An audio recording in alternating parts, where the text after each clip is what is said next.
The virtual CISO moment is brought to you by vCISO Services, a leading provider of quality and experienced virtual chief information security officers for small and mid-sized businesses. Check them out at vcisoservices.com. Hi, I'm Greg Schaefer, and welcome to the Virtual CISO Moment Infosec wrap-up for Friday, April 7th, 2023. Start out today with something from VentureBeat that's a little bit of a disturbing statistic. A third of organizations admit to covering up data breaches. Research released by cybersecurity Bitdefender today, or yesterday, or whenever I got this article, maybe it was a couple of days ago, surveyed over 400 IT and security professionals who work in companies with 1,000 or more employees. Bitdefender found that 42% of IT and security professionals surveyed had been told to keep their breaches confidential. In other words, to cover them up when they should have been reported. Perhaps even more shockingly, 29.9% of respondents admitted to actually keeping a breach confidential instead of reporting it. Now, this research highlights that an alarming number of organizations are willing to ignore their obligations to report data breaches to regulators and customers in an attempt to avoid legal and financial penalties. Not good. So, why are so many tech leaders pressuring their staff to bury data breaches? The answer is that the cyber threat landscape is becoming more and more demanding, with 52% of organizations experiencing a data breach within the past 12 months. Still not a good excuse. We've got another Uber related breach. Uber drivers' data, and this time was exposed in a breach of a law firm service. And this comes to us from Infosecurity magazine. Now, a mid-sized law firm representing Uber has notified an unknown number of drivers that sensitive data has been exposed and stolen due to a cyber attack. New Jersey-based Genova Burns disclosed the breach in an email to customers first obtained by the Register. Quote, "We determined that an unauthorized third party gained access to our systems and certain limited files were accessed or exfiltrated between January 23rd, 2023 and January 31st, 2023. The notice continues. The investigation determined that information you provided to Uber, including your name and social security number and or tax identification number, was among the impacted data." Now, Genova Burns added that they are currently investigating the incident with law enforcement. The firm said it changed all 7 of its system passwords, and is offering affected drivers 12 months of complimentary identity monitoring services through Kroll.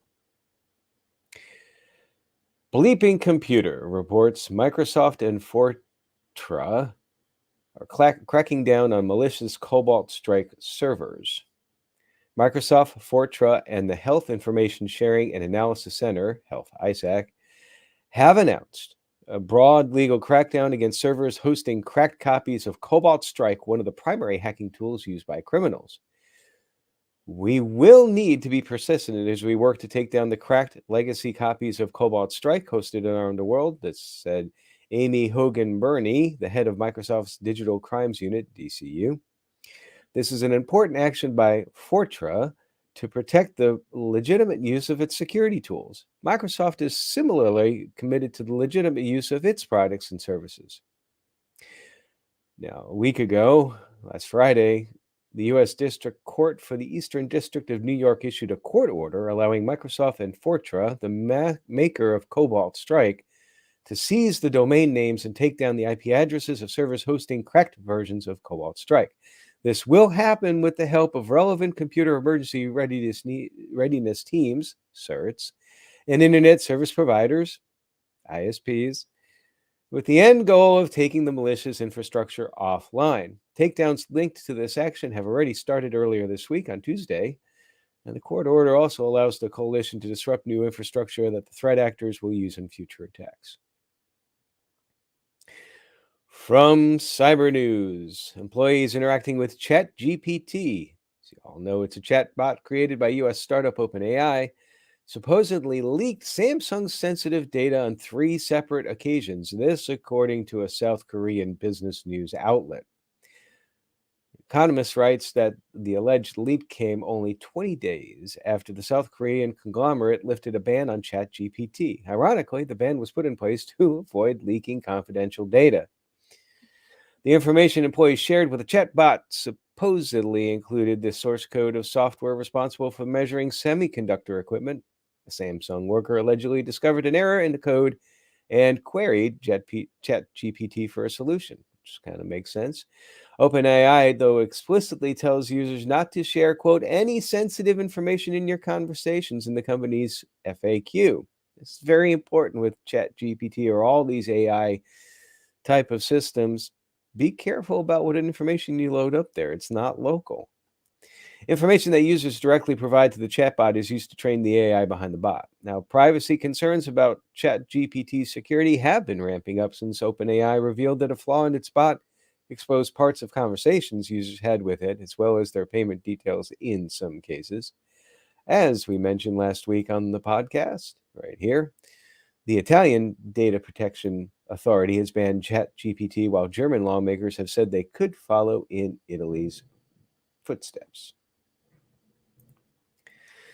Security Intelligence has an interesting article on using ChatGPT as an enabler for risk and compliance. Now, it notes that organizations face many challenges regarding cybersecurity, including keeping up with the ever-evolving threat landscape and complying with regulatory requirements. In addition, the cybersecurity skill shortage makes it difficult for organizations to adequately staff their risk and compliance functions.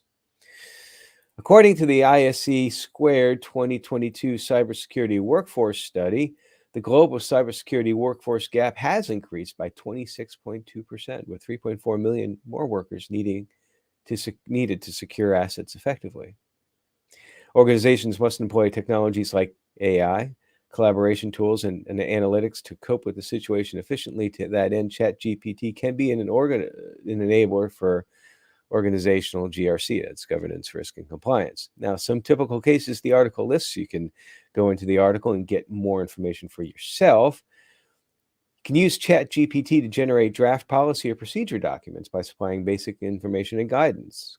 Additionally, GRC analysts can use it to evaluate policy and procedure documents by inputting a completed document into the model. But now again, what we just saw with the South Korean thing, be careful. This is my take.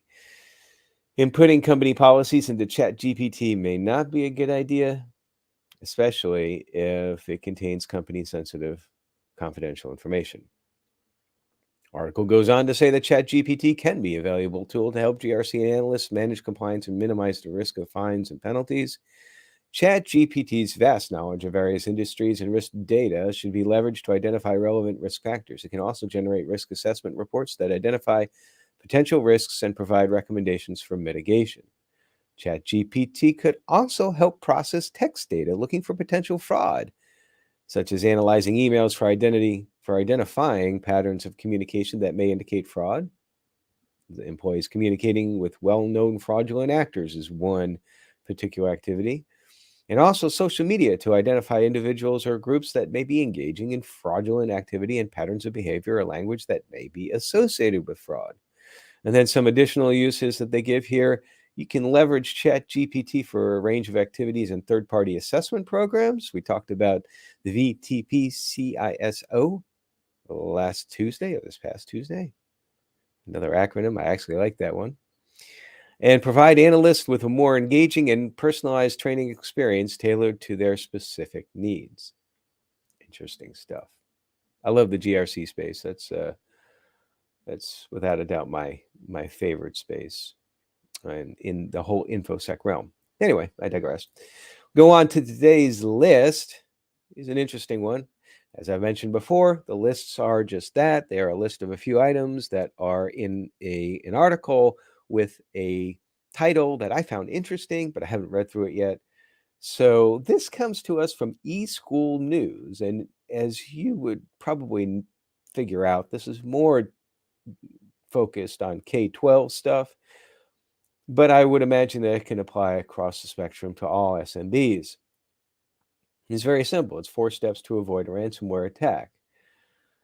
Let's see. A successful cyber attack on a school can have far-reaching and devastating consequences. Not only does it come with a high financial cost, but it also disrupts the core function of education by making resources inaccessible, potentially leading to a loss of sensitive information such as HR and MIS data. And it diverts valuable time and resources away. So let's dig into and see what the list is. We're going to the next page, letting it load.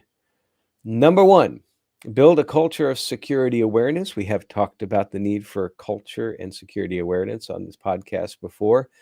You don't want your security awareness program to be just to check the box. You want it to be something that is actionable, that is reasonable, that is interesting, and should offer training, as the article notes, on some basic stuff like identifying phishing emails, choosing strong passwords. You should use a password manager, in my opinion, as well, taking other basic security steps. Number two, embrace zero trust, that wonderful marketing term, which does have some validity.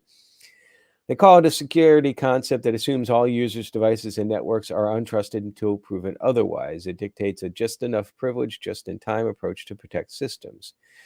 For example, they say for this, students may need to access their grades and class schedule. The zero trust model would only grant the student access to that specific information, not other sensitive information, such as other students' grades or school financial information.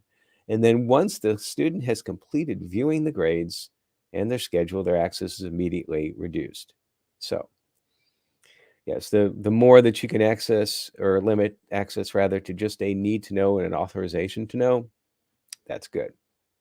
Number three, maximize savings with data tiering, which involves storing data based on its importance and usage frequency. Schools on a tight budget can save money by using data tiering to move their less critical and less frequently used data to lower cost storage options. I think that that's appropriate. I am under the impression, however, that storage costs continue to come down significantly. So I don't think it's as much of a big deal as it was back, as I like to say, in the day. Number four, conduct regular risk assessments. Yes, yes, yes. The risk assessment is one of the most important tools that an information security program, including the CISO and virtual CISO, has in order to affect change. They note here that schools with their busy agendas and limited resources often have no idea about the ability of their existing security measures to combat these threats. Regular risk assessments will help them pinpoint potential security threats and determine their level of preparedness to defend against them. And it doesn't have to be terribly complicated. I know that there's a whole debate about qualitative versus quantitative and all of that and going up and down. But it's so long as you're doing something and you're becoming a little bit of aware of the risk, I think that that's important. Finally, got a new thing that I'm doing this round on the virtual CISO moment, and that's what I'm calling a shout out. And the shout out is basically for those folks that are looking for positions, they're in between jobs. It's a little bit of a difficult economy out there right now. I understand that. And certainly networking is the most important thing that you can do. Getting your name out, getting your need out as far as trying to find a position, what it is you're looking for, and leveraging that. The spray and pray attack approach, if you will, on job seeking is just not a good idea. Target your resumes, target your strategy. Just out 100 resumes that are all generic. And I know because sometimes I get resumes that I'm like, did you even read the job description? It wastes everybody's time. So what I want to do, as long as I get Monday and Friday for a particular person who is in between jobs, in between opportunities, and with the idea and the hope that maybe that will help them land their job. So if you are interested in that, send me an email at greg@gregschaefer.info. I request a couple of things. I request that you repeat that you want me to say it on the podcast. You write down what you want me to say on the podcast, and that you allow for the LinkedIn profile to be shared. So today's and the first shout out, this is for Michael Cole. He is looking for a vCISO role for an MSP to work directly with their clients to improve their security posture and mature their program. He holds the CISSP, the CISM, and CISA, and has master's degrees in Infosec and assurance, management and leadership, and just completed his MBA. Check out his LinkedIn profile in the show notes for more information and to contact him. Good luck, Mike. And that's it for today. I hope you all have a wonderful weekend. It is certainly a very important weekend for those of us who follow the Christian faith, Sunday being Easter. So I wish you all a very blessed weekend. Until then, stay secure.